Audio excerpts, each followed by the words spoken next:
Bienvenidos mga kalutong Pinoy!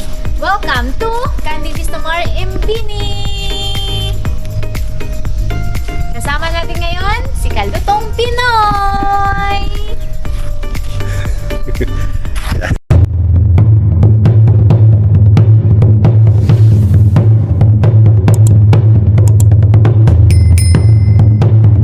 Hello guys! This is my vlog. Today is Saan ba tayo pupunta? Biglaan to. Kenji, saan ba tayo pupunta? Mbini. Mag-road trip kami. Hindi ba Makati? Makati. Capiz? Q-Up. Sa saan ba yun? Antique. Antique, Pampanga. Pili lang po kayo kung saan nyo gusto. Yan, so tara guys, samahan nyo kami nga mag-road trip. First time to kasi ngayon lang ako nakalabas sa lungga ko. Sa tagal na pala, 10 taon, mag-11 anyos na. Ngayon lang ako makakakita ng kakaibang lugar. Uy, huwag kang tatawa dyan, isa ka rin. Sabi nga, pagbiglaan, natutuloy. Pag pinaplano, hindi.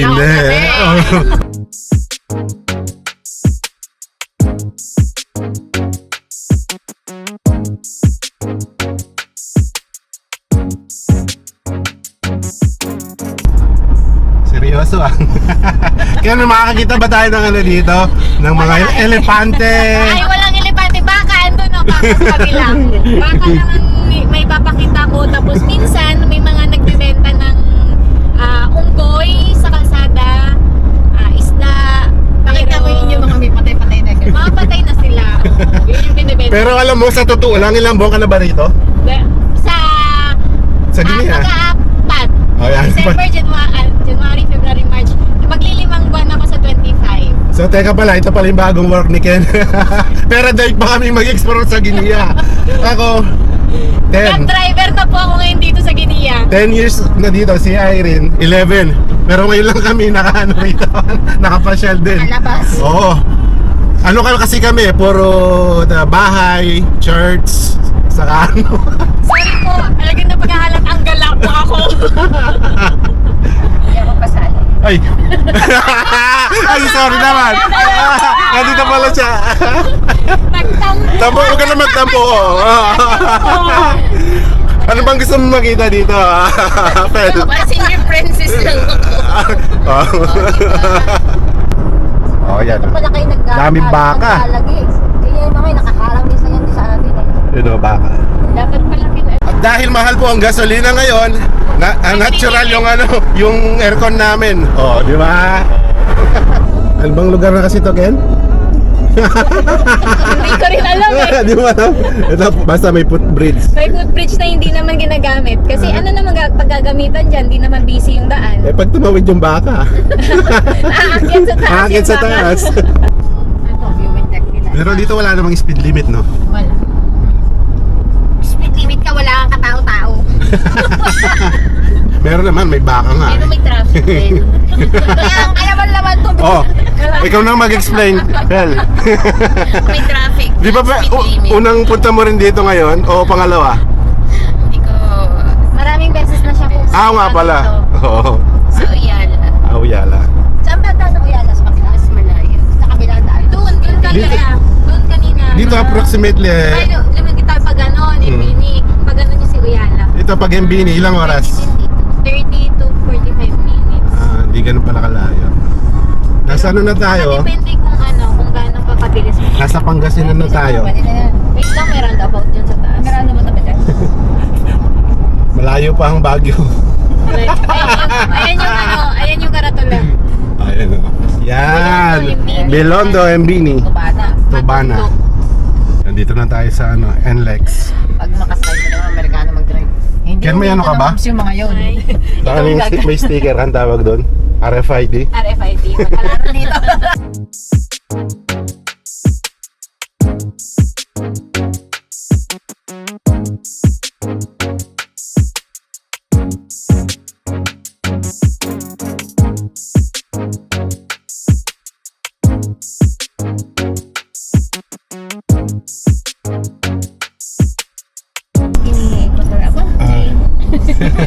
Globe. Yung globe. Nagka-signal na uli. Ito. May daanan dyan pero hindi ko pa na-try magdumaan dyan.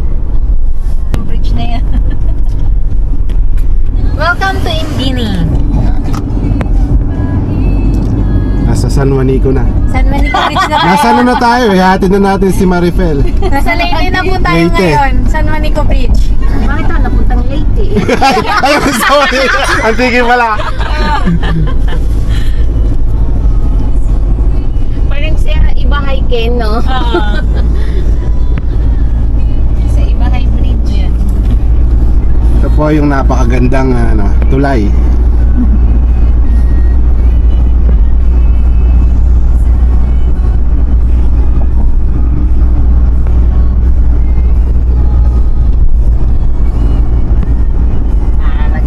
Ayan. Galing na. Sana maisip ng EG, no? May zip line. Babatay dito. Sasakay ka mag Tayo. Pwede ba? Oh, pwede yun. Pag walang i-report.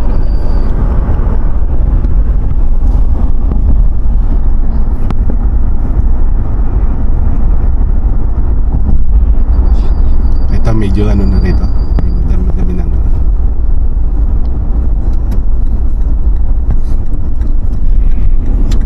Nakapasok na pala ako dito. Nakabuha ko na. Hindi ko pala na-save. Wait, Ken. Wait. Ito ba yung sasakyan natin? Oo. Yan o, yan o. Eh, Sa Titanic.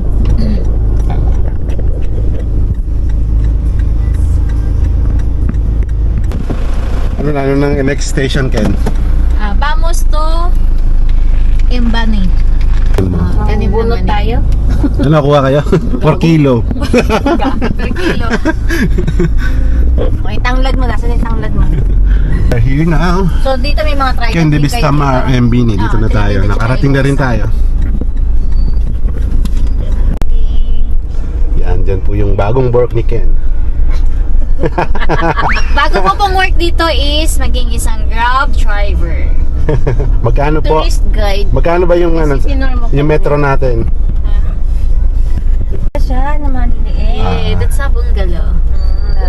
Yan. Pablo! Buenas tardes! Napagkahalata, nauna kayo sa restaurante. Tres hamburguesa.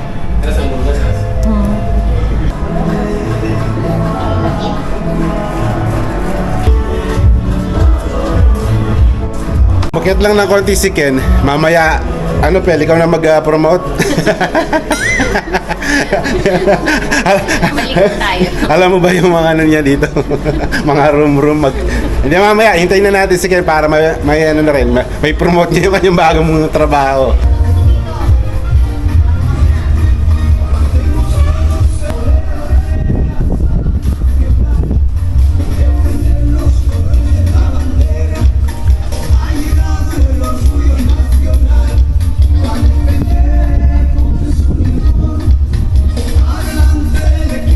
Ito na si Ken. Ken, iibot mo naman kami. Inan mo na rin. Promote mo na rin yung bagong trabaho.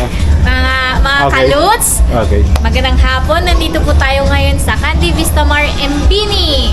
Yan. Ito po ang aming piscina o ang swimming pool. Meron po ditong, minsan meron dito mga ganap. May mga nagsasayawan, nagbabailar. Okay, lipat tayo dito. Nandito po pala tayo ngayon sa restaurant. At meron po tayo mga kliyente. Ito po yung mga suki. Mga suki po namin. Galing Cebu. Meron Cebu at saka Leyte po. Sinundo po sila kanina sa airport para Sino yung Cebu? Ikaw. Ano ako nag-Cebu? Makati ako. Nandito sa kanan, ito ang ating mga bungalow. Meron tayong bungalow, meron tayong tinatawag na kasitas. Sa ngayon, may mga okupado. Dito po tayo. Pero sa gabi, hanggang anong oras na, Kenji? We are open 24/7. Wow! 24 oras. Anyone can come, anytime they want. Oh, yan. Sa mga ano po, sa mga makakapanood at sa mga Sa mga Pinoy. gusto pong pumunta, bumisita na po kayo dito. May commission ba? Joke lang. Maghuhugas na lang po ako ng plato. Okay, dito. Bali ilang ano to? Ilang room siya? Capacity. Meron kasing Kasi dito nakita ko ano to, 6 yata. 6. Hindi, sa isang bungalow kasi meron tayong tinatawag na una habitasyon, dos habitasyon. Ah, So, merong isang kwarto lang, merong 2 kwarto, meron tayong villa, nandoon sa looban, 3 kwarto naman siya. Yung mga kasitas, merong 2, merong 1. Pati anak ko kayo. Dito, Ano, okay. Dito, yung swimming pool, pag may mga event, pwede kayo dito kung gusto niyo ng mga birthday party or gusto niyo lang na mag-hangout ng mga barkada niyo, pwede po kayo dito pumunta. Yan, especially yung mga nasa EG. Oo, mga nandito And yung malapit dito, like Bata, ano pa? Anisok, Munggomo. Anisok, Munggomo, Oyala. Pwede kayo dito pumunta sa inyo. Yun, Sa ngayon, wala kaming event kasi... ito yung stage. Oo. Sa ngayon kasi, ang may event ngayon is si Booming. Ah, sila ngayon. Sila ngayon. Dito naman yung area ng Barbacqua or yung Okay. barbecuehan natin. Makikita nyo, dagat na po yan dyan sa gilid, sa likod natin. Di tayo pwede dyan, di ako marunong lumangoy. Hindi na ako marunong lumangoy, kaya dito na lang tayo sa swimming pool. Okay. Dito lang po tayo sa kids area. Bali doon yung bar, no? May bar din doon, bar pub. So, Okay. parang ano din siya, Private, private, parang private. ganun. Tapos dito, ito mga bungalow. Tayo pwede tayo dito. Kung gusto nyo, kung sino man po ang gustong uminom o kumain ng buko, pwede po. Kaso Atin nyo na lang po. aakyat ka lang, oh. Libre lang po, akyat lang po kayo. Baka pwede kang umakyat ka. Nauuhaw ako eh. Walang hagdan dito. Lumipad ka na lang. Ay, wala, may araw ngayon eh. Mamayang gabi. Ito, villa. Yan, bilan din. So, ilang ano to? Dami, no? Dami. Ilang? 14? 14. 16 sila lahat. So, ito, So, pwede bang sabihin ang presyo? nakadepende po kasi. Nakadepende. Sige. Ito naman, ano lang to, single room lang to sila lahat dito. Dalawang magkabilaan. Usually, ang nakatira ngayon dito mga taga-Philippines tsaka ito. So bali nakatira mga kalits, yung isang company. Mga Oo, mga company. Tapos kayo na rin nag-serve ng mga pagkain nila. Doon lang sila, pupunta lang sila sa restaurant para kumuha ng pagkain nila. So, nakahanda na yung breakfast nila, pack lunch. Tapos yung mga ahente naman na babalik dito na doon natutulog sa offshore nila, sila naman yung kakain ng lunch dito sa restaurant. Then, pag dinner naman, mamayang alas 7. Ayun. So, kung magkakaroon tayo ng pagkakataon, baka mabutan ninyo at makita. Pero, medyo, late na kasi sila kumakain.